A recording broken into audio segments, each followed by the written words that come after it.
Bienvenidas a Historias sin filtro. Si nos acompañaron la vez pasada, saben que ya les contamos la primera parte de un caso que sacudió a México entero. La historia de Carolina Flores, una reina de belleza de 27 años, madre de un bebé de 8 meses, asesinada a tiros dentro de su propio departamento en Polanco. Y la historia de Erika María, su suegra, la mujer señalada como la responsable, que después de dispararle se fue del país como si nada. Hoy volvemos porque el caso tuvo un giro enorme. Erika María fue encontrada y detenida, y con su captura salieron a la luz detalles que hacen esta historia todavía más oscura y perturbadora de lo que ya era. Así que agárrense, porque esto apenas está comenzando. Cuando terminamos la primera parte de esta historia, Erika María seguía desaparecida, y la pregunta que nadie podía responder era, ¿cómo una mujer de 63 años, sin aparentes redes criminales, logró salir de México horas después de haberle disparado a su nuera? La respuesta llegó días después. Erika María Guadalupe Herrera Corián abandonó territorio mexicano apenas horas después del crimen, con maletas en mano, a bordo de un taxi que quedó grabado en las cámaras de seguridad del edificio. Mientras el cuerpo de Carolina Flores yacía en su departamento de Polanco, su suegra ya estaba en movimiento. La ruta que siguió fue sorprendente.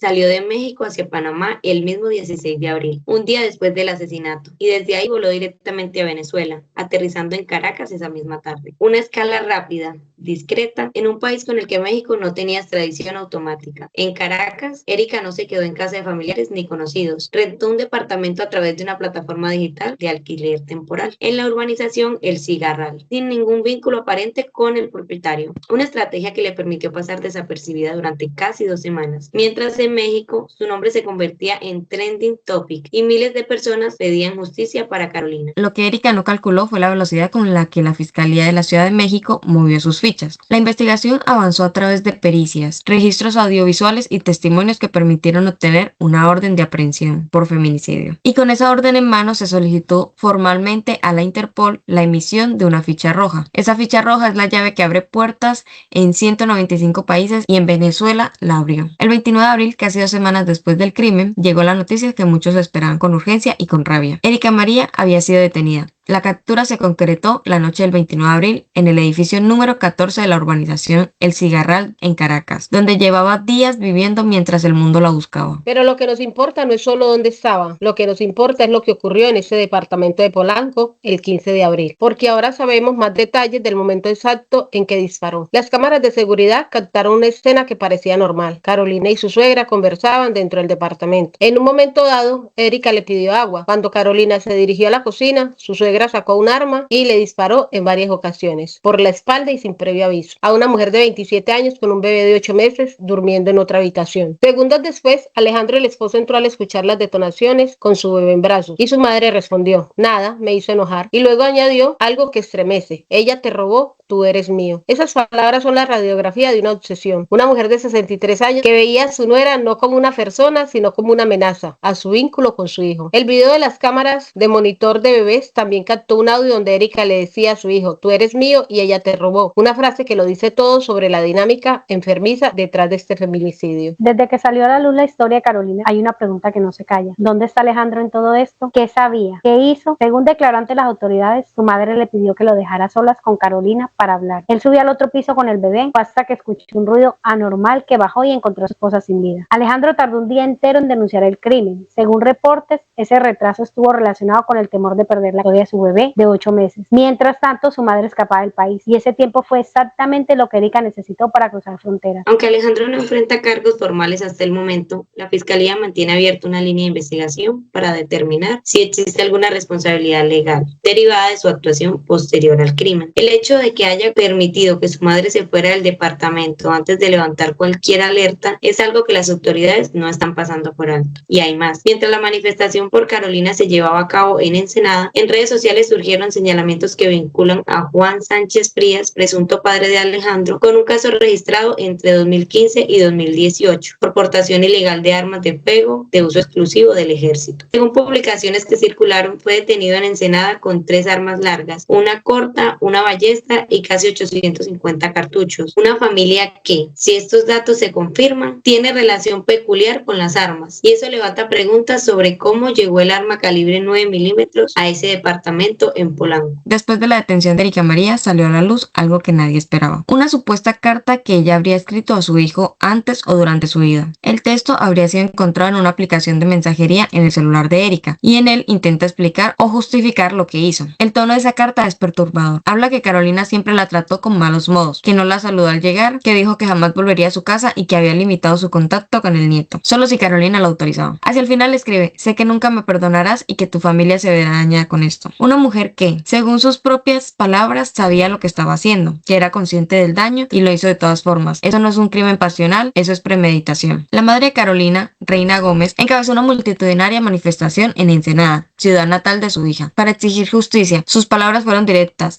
a mi hija le arrebataron su vida de una manera injusta y repentina. En cuanto a lo que sigue legalmente, tras la detención en Venezuela, se activaron los trámites de extradición internacional para trasladar a Erika a la Ciudad de México y que comparezca ante un juez. Una vez en territorio mexicano, enfrentará una audiencia inicial donde se presentarán pruebas como registros audiovisuales, peritajes y testimonios. El proceso puede ser largo. Venezuela no es un país con extradición expedita, pero la Interpol ya hizo su trabajo, la encontró, y el expediente que construyó la Fiscalía con video, audio, testimonios y pericias es de los más sólidos que se han visto en un caso de este tipo. Carolina merece justicia y la historia no termina hasta que Erika María responda ante un juez por lo que hizo. Y así es como quedamos hoy. Erika María detenida en Venezuela, un proceso de extradición en marcha, un esposo cuyo papel todavía está bajo la lupa y una carta que ella misma escribió donde reconoce que sabía exactamente lo que estaba haciendo. Carolina tenía 27 años, un bebé, toda una vida por delante y se la arrebataron dentro de su propia casa, en el lugar donde debería estar más segura. Este caso no termina aquí. Nosotras vamos a seguirlo y si quieren estar al tanto de cada nuevo desarrollo, ya saben dónde encontrarnos. Historias sin filtro, porque hay historias que no pueden quedarse en silencio. Si quieres seguir escuchando casos como estos, no olvides darle me gusta, compartirlo con tus amigos y seguirnos. Nos vemos en un próximo episodio.